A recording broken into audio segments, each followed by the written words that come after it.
শুকটান দেওয়া ভিড়ির মধ্যেও যদি সে ওই দাঁড়িপাল্লার দাওয়াত দিয়া আল্লাহর দ্বারে কবুল হয়ে যায়, এমনও হইতে পারে পিছনের সব আল্লাহ মাফ করে দিয়ে তার তো ভালো করবে।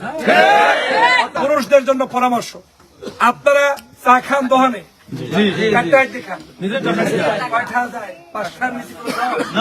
তাহলে এখন থেকে 5 টাকার চা খাইবেন, 15 টাকার গপ্প বাজিয়ে নিজে 5 টাকার চায়ের অর্ডার দিয়েই শুরু করবেন। আবু তালেব খবর কি? শুনলাম তো এই সব জায়গায় ডক্টর ফয়জুলের জয় জয়কার অবস্থা, এদিকে দাঁড়িপাল্লার কি কারবারটা কি, ঘটনা কি, ঘটলে কি? এদের সাথে আনলে না কোনোদিন। এক হওয়ার পরে আশেপাশে আরো 5-10 জন থাকবে না, এরা আবার এই মিডল লাগে পড়বে কি পড়বে না।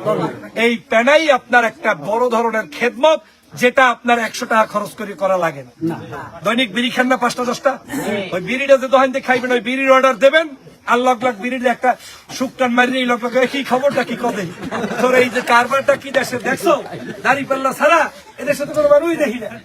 এই কামটা করলে আপনার শোনেন, আমি তো গল্পের ছলে বলার কারণে আপনার আনন্দ লাগতেছে, এটা এমনও হইতে পারে আমার ভাই হয়তো কোনোদিন ইবাদত করার সুযোগ পায় নাই, ওই শুকটান দেওয়া ভিড়ির মধ্যেও যদি সে ওই দাঁড়িপাল্লার দাওয়াত দিয়া আল্লাহর দ্বারে কবুল হয়ে যায়, এমনও হইতে পারে পিছনের সব আল্লাহ মাফ করে দিয়ে তার তো ভালো করবে।